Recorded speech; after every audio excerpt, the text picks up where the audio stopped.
Hey, and welcome to the Bossed Up Podcast, episode 514. I'm your host, Emily Aries, the founder and CEO of Bossed Up. And today I'm delighted to be sitting down with author Sabina Nawaz, who is going to break down how to navigate going from being a member of the team to becoming the leader of the team. Sabina spent over 2 decades counseling C-level executives at Fortune 500 companies and global organizations, and recently released her book, You're the Boss, Becoming the Manager You Want to Be and Others Need, which we'll reference throughout today's conversation. Sabina draws on her extensive knowledge working with over 11,000 managers, totaling over 12,000 pages of original research to synthesize her observations and ultimately reveal the secrets of highly successful leaders by offering an evidence-based framework for managing pressure and power with grace and intelligence. Sabina, welcome to the Bossed Up Podcast. Oh, thank you so much. Really looking forward to our conversation, Emily. Likewise. So first of all, give us a little background. How did you come to write this phenomenal book? You're the Boss, Become the Manager You Want to Be and Others Need. Emily, it started with me being a lousy manager at Microsoft. It wasn't always true. At first, I managed teams that built software and people told me I was the best manager they'd ever had. I coached them, I cared about them. Those were great years. And then everything changed. The first day back from parental leave, I'm putting on lipstick for the first time, and my assistant Lori calls me frantic. Where are you? Yeah. She's like, where are you? Steve expects you in 30 minutes. And that would be Steve Ballmer, the CEO of Microsoft. And I'm sure many of your listeners have been through this situation, which is setting the pace and tone for return to work after parental leave. Inbox overflowing, calendar packed, infant at home, no sleep, no peace, no patience. And so overnight, I morphed from being caring and nurturing to snippy and short tempered, not just short 5'3". I started micromanaging, rushing to meet deadlines. I had no time to explain things in detail, let alone repeat them. And when people would come to my office, I'd leave all 10 fingers on the keyboard, look over my shoulder, cueing, I'm more important than you. I'm really busy, spit it out, move on. The worst part was I thought I was being efficient until my colleague Joe stops by. And he says, Zach is crying in his office because of what you said. No longer hands on keyboard. My attention is on Joe, even though I cannot make eye contact with him anymore because I'm so ashamed and so guilty. How did I go overnight from being caring and nurturing to this? Someone people apparently fear and really don't like. And that's, of course, I apologize to Zach. And as Zach's eyes brim with tears, that moment of connection makes me realize this is what I want, to treat people with humanity. And that's why I have written this book. That's what brings me here is my own experiences, realizing and recognizing that it is not power that corrupts, but pressure.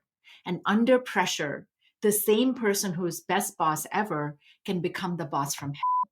But you know what? Nobody wants to struggle. Bosses want to manage well, employees want to contribute and grow, and most of all, we want to feel connected, to be in sync with each other. So how do we bridge that gap? How do we turn that tension into teamwork? And I have so much empathy for managers who walk those steps, and then the experience of my own, as well as working with so many executives that I coach, just like you do, Emily, in your clients, to bring that to a broader audience than just the people I work with one-on-one. Yeah, I think it's so relatable, the pressure you speak to around returning to work, too. For full disclosure, I have an 8-month-old baby at home who you might hear squawking in the background. Actually, my parents are here providing childcare. And I also have a 3.5-year-old. And the amount of things I'm juggling right now is some days, like on the best days, laughable and comical. And on their worst days, just burnout inspiring, you know? And so I do think there are these unique, hopefully fleeting peak pressure moments in our careers. And returning from parental leave is certainly one of them. So that was part of your wake up call, it sounds like. Yeah. For sure. There's so many women listening to this who are in the thick of child rearing or taking care of aging parents. And I wonder, like, the broader system and backdrop upon which this whole conversation is taking place, not to derail our conversation because I want to talk about what we can do, but how do you empathize with, and you mentioned, you feel for folks who are in that pressure cooker and holding ourselves accountable to bring humanity to work and to treat people with respect? Like, how do you thread that needle and find that balance?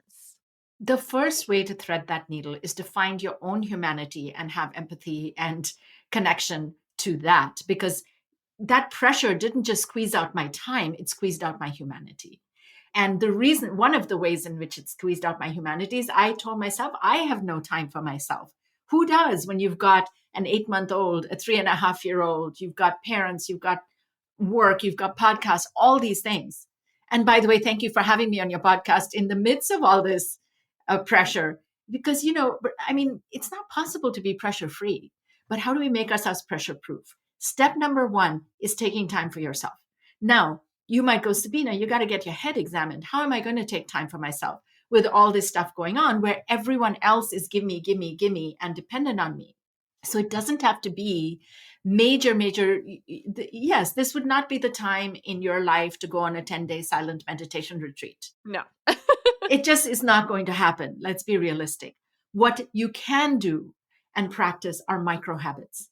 And micro habits are teeny, the smallest possible increment of doing something that gives you the satisfaction of you've done it. It gives you motivation to then do it the next day because you don't feel like a failure. And it starts to build a muscle. Day after tomorrow, I'm going to be running the first marathon of my life. And that's after 20 years of unsuccessfully trying to run. Wow, that's amazing. Thank you, because I always said, oh, I've got to go to the gym for 30 minutes. I've got to run 10 miles. But it's only over the last 3 years that I managed to crack the code and start training for first a half marathon, then several half marathons, and now a full marathon. And that was by increasing my running by 0.1 miles. 0.1 miles. So it sounds so ridiculously small that you're going to laugh out loud. And at that moment when you laugh out loud, you know you've nailed it. You've nailed the definition of a micro habit. And if you do that every day, that's how I'm running a marathon of 26 miles, 0.1 miles at a time, running every day. Good for you. And I think it's so funny because I, as a postpartum person right now, just ran a 10K. And this Wow. was my first race. Thank you. This was my first race in over a decade. My last time running was like, that was the longest distance 10K that I've run in 11 years or something like that. And I said to my husband, isn't it insane that I'm doing all of this stuff right now? And he goes, no, it would be crazy if you weren't doing stuff like that right now, because you can't just be serving your team and serving your clients and serving your family. And I run into this with the servant leader mindset folks that I work with, which is like, well, I have to give and give and give. But to your point, if I never take care of myself, if I never create micro habits for caring for myself, then I'm liable to end up feeling resentment. Resentment and burnout and snapping at people. Exactly. And then where does that take you? It's the opposite of what you're trying to create: care and connection and productivity. Absolutely. And what I also hear you saying is that sometimes people can kind of justify the brutality that they bring to communication of saying, like, I'm suffering, you should be suffering too. Or I'm not taking care of myself, so you should, you're asking too much of me too. Yeah. Suck it up, buttercup. Yes, absolutely. What would you say to the person who's like, get over it? Well, the first thing I would say is, how's that working for you? How's that working over time? It's not what should happen, it's what does happen. There's plenty of research that shows that if you're a boss and you treat people poorly, they not only play video games, they deliberately insert mistakes into their work. Think about that for a moment. That employee is willing to deliberately sabotage their own results, their own numbers, just to get back at that boss. That's wild. Yeah. Talk about like active disengagement that derails the whole team, right? I think that's insane. So, one thing I wanted to specifically ask you about, because you've got so many great lessons here about sort of ascending to leadership and becoming the best boss you can be. One common challenge for folks who are stepping into a leadership role, including this woman I was just on a coaching call with, is what happens when you're stepping up into management on a team you were formerly a peer on. So she's trying to think about how to become the boss of her former colleagues and peers. Like, that's a really tricky situation. How would you navigate that? Not only is it a really tricky situation, Emily, it's such a common situation. And it doesn't just happen for people who are first time managers becoming the manager of their peers. It happens every step of the way, all the way on to CEO. One of the most dangerous times in your career is when you are promoted Interesting. How so? because you haven't changed, your position has changed. And when your position changes, that is now you're the boss of your peers, for example, when that position changes, it's a new level that comes with new rules. A new rule is whatever your superpowers are that have gotten you promoted up to that point are now seen very differently from the next that are craning up because they will see it as a lot louder, a lot harsher than you had ever dreamed of or ever imagined. It's funny, I was just on a coaching call as well, and right before this, and the person I was coaching said he was just gobsmacked because he had just come in as had just become more senior than his peers. And he had asked his assistant to set up one on ones with everybody in the company. And it created turmoil and terror in the hallways. And he had no idea. He was completely shocked.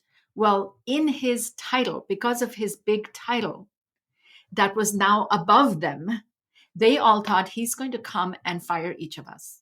Oh my gosh. And this was the complete opposite. All he was trying to do is, I'm in this new role. He was actually coming at it from a servant leader perspective. I want to understand each of you, connect with you, see what's most important to you so I can serve you better. And he couldn't have been more wrong in what actually ended up happening. There is something really threatening about authority. There is. If he's a rock star peer, then we love his rock starness, right? We love his high performance. But the moment he has authority over my job, people get freaked out, right? Over their safety and their basic needs being met. And they go, oh my gosh, now his excellence, his precision, his outcome orientation is no longer a great thing. It's now threatening to me, right? Yes, because now it's micromanagement. That excellence, that attention to detail looks like micromanagement or lack of empowerment. Being strategic could look like you're being manipulative. Being direct can look like you're being callous. So everything looks different when your seat has changed, when you've gone from peer to boss. Yeah. And those rules are very implicit, right? Yes, I mean people don't even realize it. They just think that's fact. And from the downward angle and from the upward angle, you have no idea. All you're doing is, of course, setting up a one-on-one to get to know someone. How would you know that they're now ready to leave before you fire them? Yeah, that's so funny.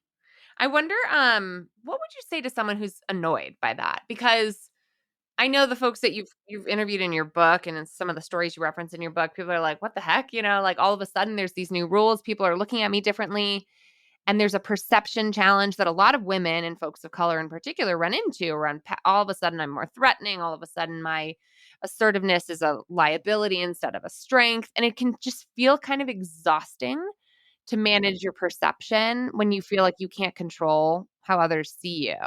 Exactly. And this is why one of the pressure pitfalls. So the book is at the intersection of power and pressure. Pressure corrupts, as I mentioned, and power blinds you to the effects of that. So one of the most common pressure pitfalls is that of the sole provider, which men and women equally, at least in my experience, tend to fall into. But there is one sole provider trap that I notice more in women, which is the caretaker. My team is under a lot of pressure, so I'll just suck it up. This is a particularly busy time of year. Well, let me ask you, when is it not a particularly busy time of year? So there's this desire to want to jump in and be the only person, the sole provider for this. One of my clients had been promoted to a pretty senior position at a university. And she said, oh my gosh, it's full on. All day I have meetings. So then after dinner with my family, I have to get down to the real work outside of the meetings. And then I don't go to bed till 1 a.m. because then I've got to clean the kitchen and load the dishwasher. And I said, whoa, whoa, whoa, whoa, whoa. Hold the phone. You have 4 kids, all teenagers. Why is it that you're cleaning the kitchen and loading the dishwasher? And she said, well, because if they loaded the dishwasher, they would put the forks pointing downward, and I want them pointing upward. Is that really something you need to do? How important is that? And oh, and if I don't clean the kitchen counters, they'll be dirty during breakfast tomorrow. Okay. Who else would that bother? Well, I don't know. So maybe you want to find out. Isn't it funny how many parallels there are between parenting and leadership? Absolutely. Absolutely. I'm pretty new to parenting, and I cannot stop making the connections. And I hope my listeners aren't getting, like, annoyed if they're not parents and not interested in parenting, but I'm like, there are just so many parallels with the delegation example you just gave. Like, am I the only one that can load the dishwasher? No. Are they gonna load the dishwasher differently than I? Yeah. Is that okay? Can I live with it? Have I defined success enough, for them to meet my expectations? But to your point, if you're a high achiever, you're used to getting things done and doing it right. And when you're the leader, that's not your job anymore, right? Exactly. Your job is to create the space, the guidelines, the goals, the outcomes, the definition of success, and let them do the work. Funny story, a client of mine wrote to me and said, my wife and I have been reading your book together, and we are immediately applying three principles: micro habits, delegation dial, and 360 yourself with our kids. Can you simply rebrand the cover of your book to say you're the parent and have the exact same content? I bet you it will sell really well. So, because these are fundamentally relationships that you have to navigate. You have to navigate where you are in relationship and you're getting certain tasks done. That can happen whether it's at work or with friends or in your church group or with your kids. I love it. I want to talk about some of those micro habits that you referenced in the book and just now. Which do you think are most relevant for folks who are just leveling up to leadership for the first time? One of the first ones is to build up what I call your shut up muscle. And when you're leveling up, it's easy to think you have all the answers and or to provide the answers, again with seemingly noble intentions of helping other people out. But of course what it does is continue to make everyone look to you and make you the sole bottleneck, as and also doesn't grow anybody else. It stunts their growth. It keeps them away from the limelight. The shut up muscle, a micro habit for a shut up muscle would be once a day in a meeting, be the third instead of the first or second person to speak. That's it. Because once you stop speaking and or not, you're not the first to speak, it gives other people the space to come up with their own ideas and their own creativity. It also has the bonus benefit of you being able to look around the room or the video screen and notice what else is going on. Because when we're busy talking, we're not sensing, we're dulling our perception senses as to what's really going on. And to be clear, you're giving that advice presuming this person has real power and authority, right? Yes, And I think that changes the whole dynamic. So if you know that you'll have a chance to weigh in and get your message across, waiting can teach you more than being the first to speak. I love that. absolutely. That makes a lot of sense. I want to go back to this idea that, like, what got you here is not what's going to get you there. Because to your earlier references, one of the micromanaging habits that I see leaders take on, or servant leadership downsides, is hoarding all that work to themselves and, like, doing too much and being used to being the star player instead of the coach on the side of the field.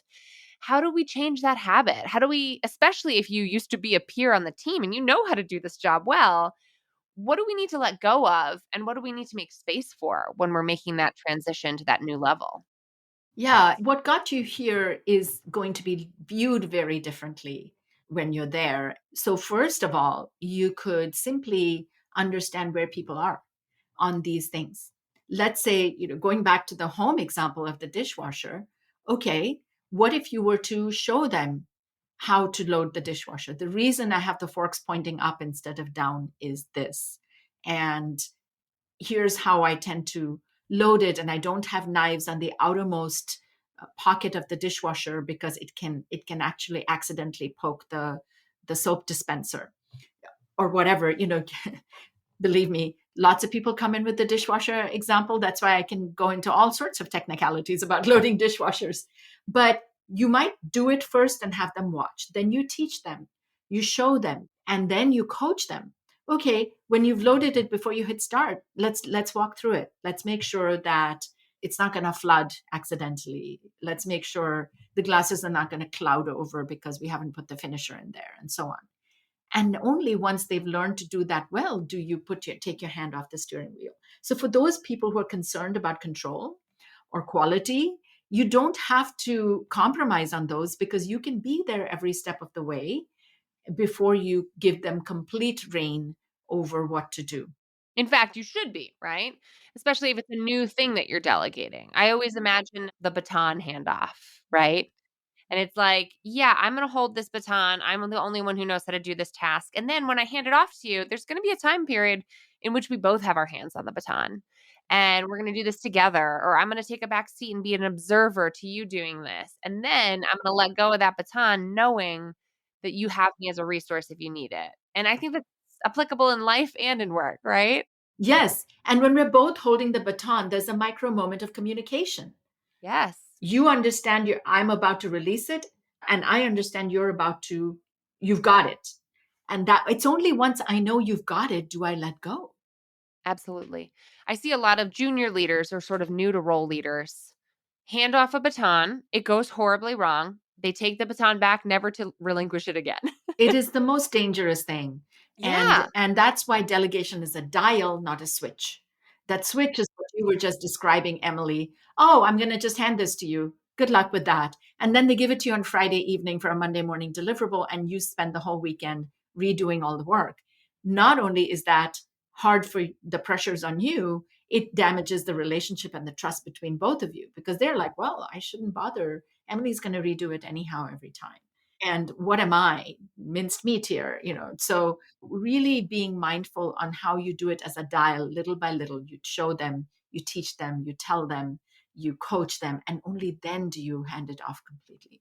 I can hear the efficiency alarm bells going off in my mind, and I'm thinking of you postpartum thinking, but who the hell has the time for that?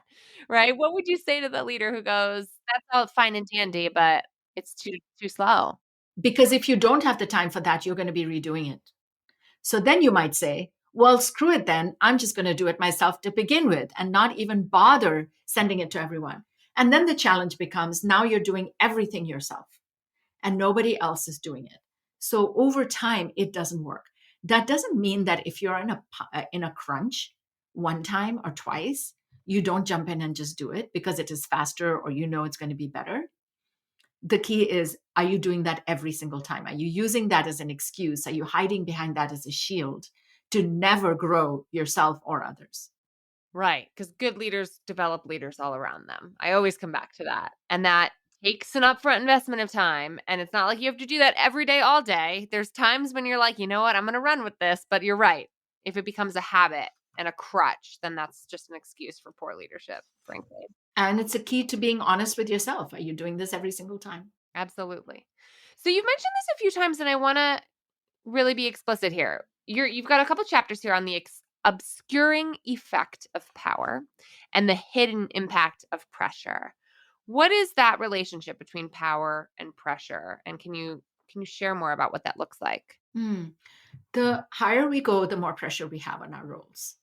So all of us these days, just about all of us, are under tremendous pressure with the huge disruptive forces that are going on in technology, in the world, in the macroeconomics, you name it, not to mention the pressures from our families, our day-to-day existence.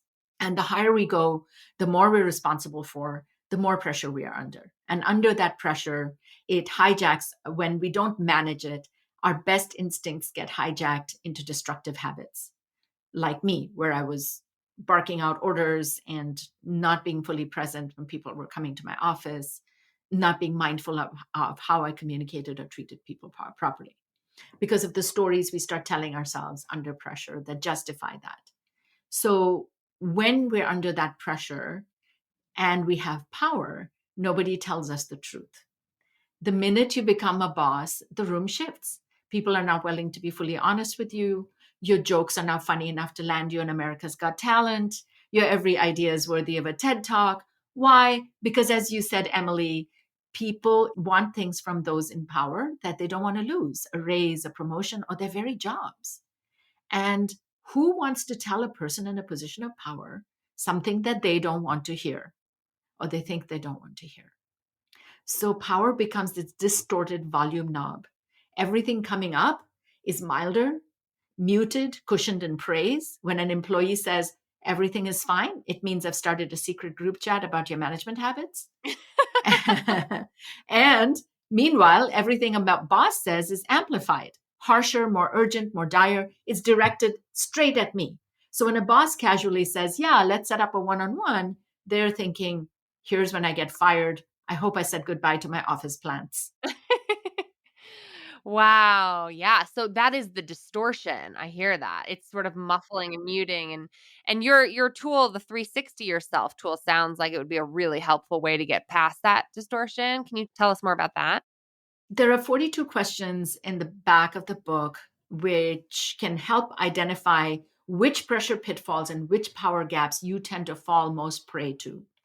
If you tell yourself right now that you don't have time to answer 42 questions, which takes about 10 minutes, you could simply start by a couple of initial questions. Does anyone ever disagree with you? That doesn't mean you're that brilliant. You might be, but it might be that you've opened up a bigger power gap.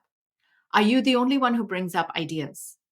Are you the hardest working person in the room who takes all the initiative to come up with agenda items, follow through, follow up, and create new things? Do you justify your actions with a yeah, but? This is the yeah, but I don't have time for that right now. Yeah, but I told them once. Yeah, but they should just suck it up. If you're using a lot of yeah, buts to justify your actions, you've likely fallen into one of those pitfalls as well. Interesting. Yeah. Wow. What a great analysis here. I love this. So 360 yourself is your self-assessment for like identifying where things are challenging. I love that. You got it. I'm wondering what your take is, Sabina, on the listener who's taking all of this in and says, wow, leadership sounds like a really thankless endeavor. In fact, I did an episode of this very podcast about a year ago about the growing ambition gap, where a lot of younger workers and a lot of women workers are looking at management and going, no thanks. This does not seem worth the trouble. What would you say to the I don't want anyone to like shrink themselves out of fear alone, but what would you say to that underlying concern that management is just not worth the hassle? Yes, and we're seeing that with I believe it's Gen Zs where there's this great unbossing happening, right? And so here's the thing. Here's the thing. When power and pressure are not managed well, they can create monsters out of us and eat away into our productivity and our peace of mind. But power and pressure are also good. Think about it. Pressure isn't the enemy, it's the test. Pressure turns coal into diamonds. It's where you recognize the resilience, the creativity, the brilliance that you didn't even think you had. It's an invitation to grow and learn. And so pressure doesn't have to define you, it can refine you. And power comes packed with perks: more control, more autonomy, a chance to realize your vision, maybe even a bigger seat on the airplane. So when we begin to recognize that it's not possible to be pressure free, as I said, but when we begin to recognize there are ways to manage it, we open up huge possibilities for ourselves and for others and to have a much bigger impact. And who here doesn't want to have as big an impact as possible in the limited time we have on this earth? I think that is the core of it all, right? Like if pressure and power can be leveraged to do your best work, to have a bigger imprint on the world, like there's something very enticing there. Talk about perks, right? Like there's something deeply satisfying. I've actually witnessed my husband go on this trajectory himself. He started off as a very technical expert, an architect by trade, someone who taught himself digital fabrication. And so he really creates custom, beautiful cabinetry for his clients. But over the past few years, he went from being the go-to project manager to being kind of like the COO in the seat of how do I grow this team? How do I expand this team? How do I magnify our collective impact? And trust me, there were lots of false starts along that journey, and there were lots of two steps forward, one step back, and oh my gosh, what did I get myself into? But the satisfaction of seeing a vision come to fruition and saying, wow, I've now upskilled my team so that I've got 3 rock star project managers. I don't have to be the only rock star here. We can serve more people, and it's through other people's self-actualization that I made happen. Like that is so deeply satisfying as a leader, even if it feels hard fought and thankless at times, right? Absolutely, absolutely. That multiplying, what I'm hearing you say, Emily, the multiplying effect and really impacting people's lives in addition to the work. Yeah, power with other people, power to influence their lives, their day-to-day experience of work. Like, what a beautiful vision that is. So, what is your leadership vision that you want to leave our listeners with? Like, how do you want to magnify your impact, and who do you want to influence who might be listening right now? I would love to influence anybody who's dealing with pressure in how to harness that in a more mindful way. Every action has a reaction.